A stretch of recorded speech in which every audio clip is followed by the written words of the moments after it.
Well, I can't camp today, but I thought it would be nice to make some Dutch oven food on the weekend. So today we're making Lazy Life Scout lasagna. And I don't have a Life Scout, but my second class scout is inside assisting in preparing the meal. So the charcoal started. The large Dutch oven is waiting. Use a liner for this recipe, and I'll include the recipe in the comments on the video. So stay with me, and when I have an update, I'll bring it to you. Alright, so it looks like my charcoal is done, and the recipe calls for 9 briquettes under the oven, 18 on top. So I'm going to go ahead and put those down on the bottom.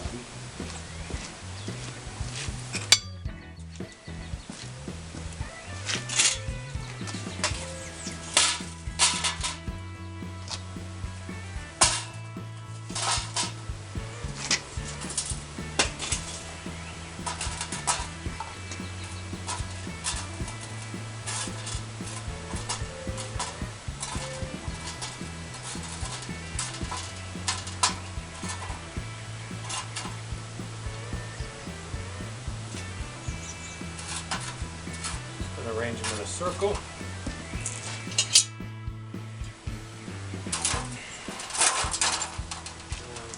And goes on the oven. So the Dutch oven is on the coals. I'm going to take about a cup of the pasta sauce. I'm going to put that in the bottom of the Dutch oven. I'm going to measure. Just going to guesstimate.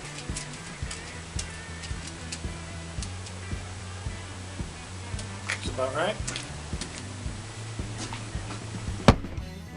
And spread that around.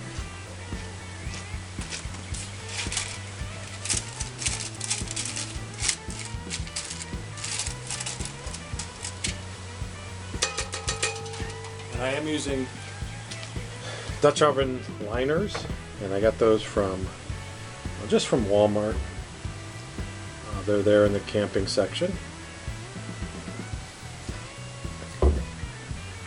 So I'm going to use a bag of cheese ravioli then. I'm going to put that on top of the sauce.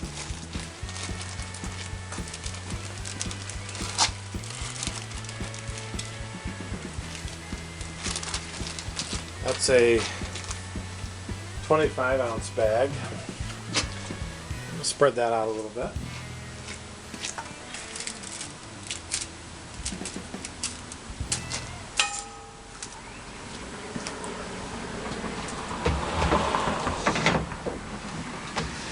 And then I've got a pound of Italian sausage that my second class scout browned for me. I'll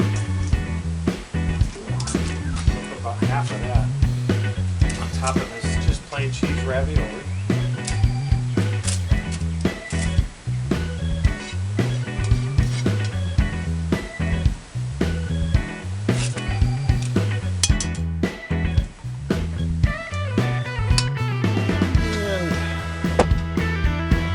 Then I've got a can of Italian diced tomatoes with oregano, garlic, and basil. Open those up.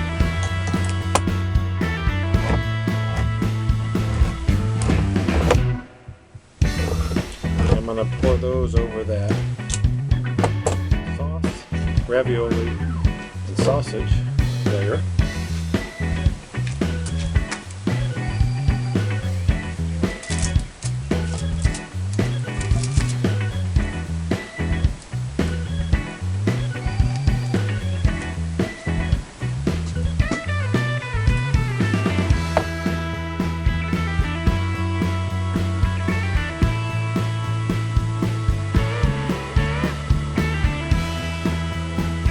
I'm going to spread that out.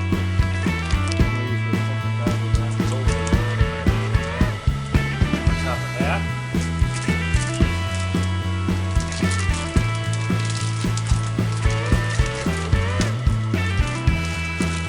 started as thawed ravioli, frozen ravioli.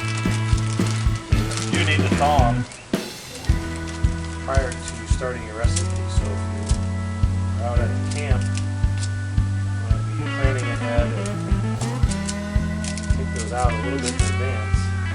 If they're in a cooler, they start as frozen. You're going to want to plan a little bit ahead.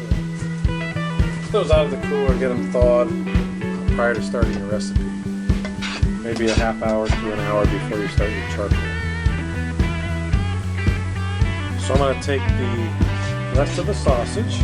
I'm going to put that on top. Yeah, this is just plain Bob Evans Italian sausage that wants to be rolled. You have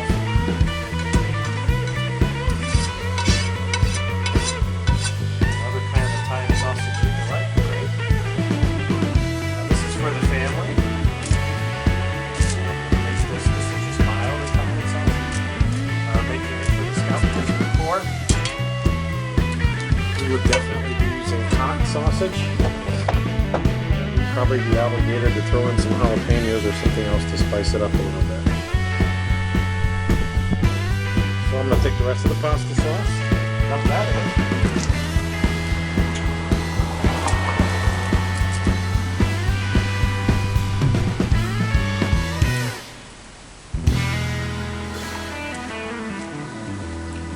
Spread it around a little bit.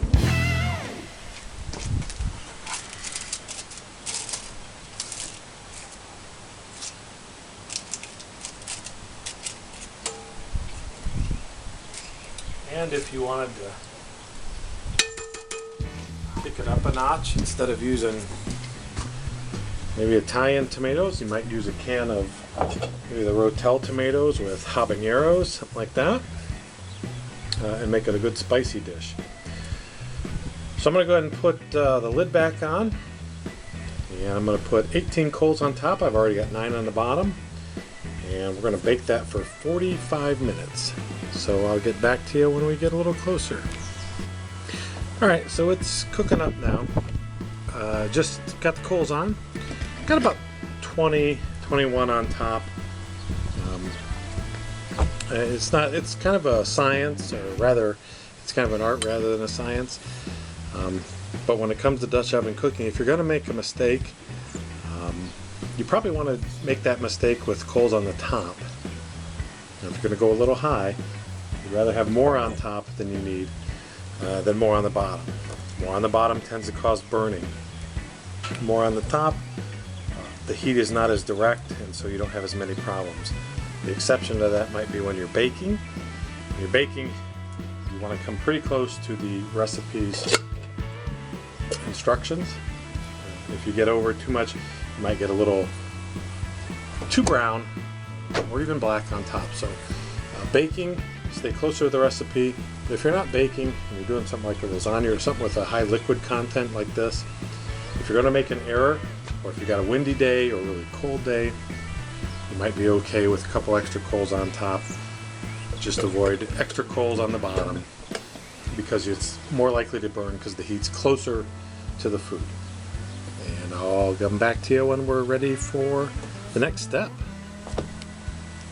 Alright, we're about 15 minutes in to our 45-minute cook time, at least the initial 45-minute cook time. And when you're Dutch oven cooking, it's important to keep your heat even, and you do that by rotating both the lid and the Dutch oven. So I like to keep the lid and the label they're on facing me.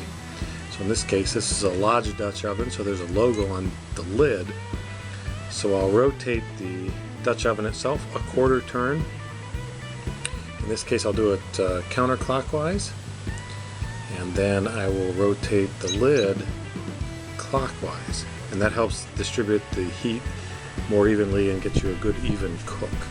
So I'll go ahead and show you that. So the Lodge logo is facing that way. Rotate it a quarter turn clockwise, and I'm going to use my lid lifter. I'm going to rotate the lid clockwise. And when I do this, I always keep that logo facing me. So we'll give it another 15 minutes or so and we'll do it again. We may need to refresh the coals. Might have to take off the top a little bit and see what's going on inside the Dutch oven. But we'll give it another 15 minutes and we'll check back. Alright, so we're about 15 minutes later. So we're a half hour into our cook. And it did look like I was going to need some more charcoal, so I did start some more charcoal. And I just threw it on the existing charcoal that was in the chimney. No need for more newspaper or anything to get it started. So I'm going to do the same thing again. I'll rotate my Dutch oven a quarter turn counterclockwise and rotate the lid a quarter turn clockwise. That'll distribute the heat evenly and it'll keep that label facing toward me, that Lodge logo facing toward me, and that'll help me keep the direction of my rotation straight.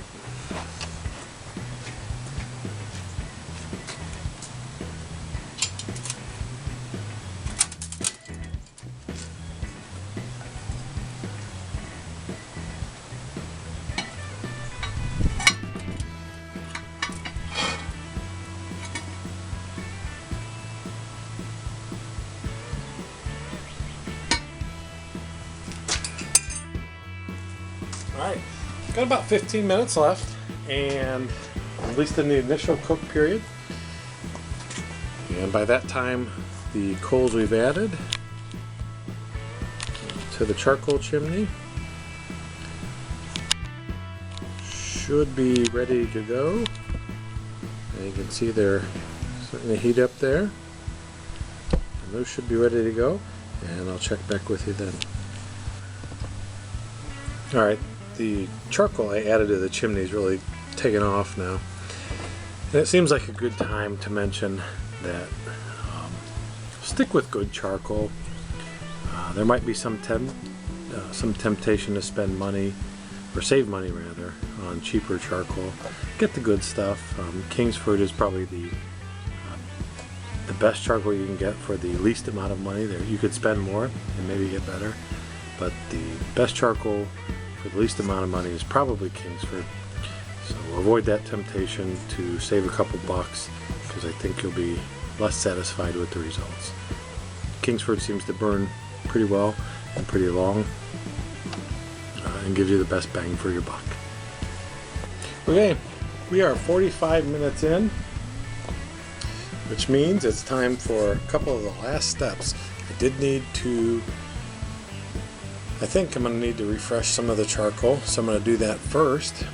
And then the last step is to add cheese. Now the recipe calls for a whole pound. This is a half a pound. I'm looking at it, I think half a pound is going to be enough. But I did have a whole pound ready, so if I need it, I will use it. But I'm going to add the extra charcoal, then add the cheese. We've got 15 more minutes of cook time, and then it's time to eat.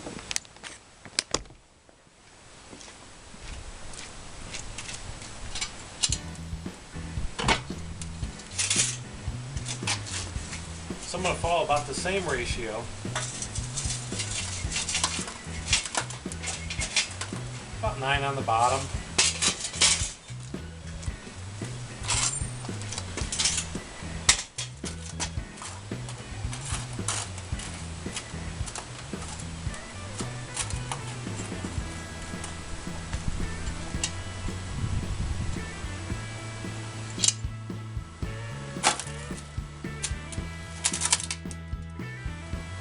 And if you notice, I'm using a cookie sheet, an old worn out cookie sheet.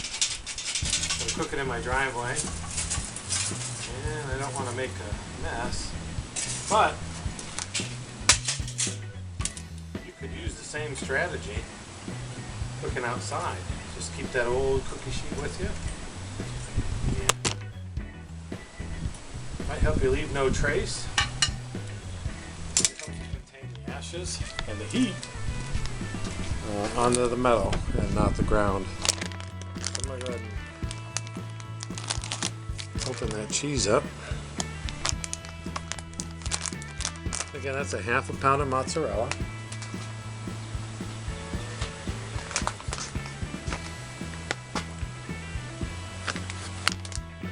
Let's take you along just for fun. Move my coals out of the way a little bit. Get my lid lifter. And place that over there. That looks pretty good. Oh, I wish you could smell it. I'm just going to add a whole half pound of mozzarella to that. You can probably hear it bubbling. Alright, so add the whole half pound mozzarella. Now I put the lid back on. And it's going to take us 15 minutes to finish up the recipe. And I'll get back to you then. Alright, you can see some of the steam escaping there. About 5 minutes since last we talked. So what I'm going to do now is take off the lid. I'm going to add just some Italian seasoning on top of the cheese.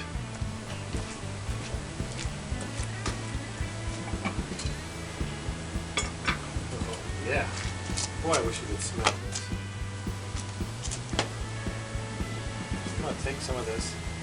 I don't like to just dump it on. This isn't in the recipe. But you don't want to just dump it on. What you want to do is a good teaspoon or tablespoonful and mash it up. Just let it release all those essential oils and the yummy flavors that go with. It seems to me that we might be a little warm on the bottom. So I'm just going to move that chop off. Now remove or push out to the side some of the coals. So I don't want it to burn on the bottom. Remember what we talked about earlier? Get too much heat on the bottom, we might burn. We don't want that. So better to have too much heat on the top than too much heat on the bottom. So that should take care of that problem. You can still see some of the steam escaping out of the Dutch oven, and in another 5, maybe 10 minutes we're going to have us a delicious dinner. And I'll give you a look when it's all done. Okay, I think we're done. We're just about an hour in. And let's check it and see how we're doing.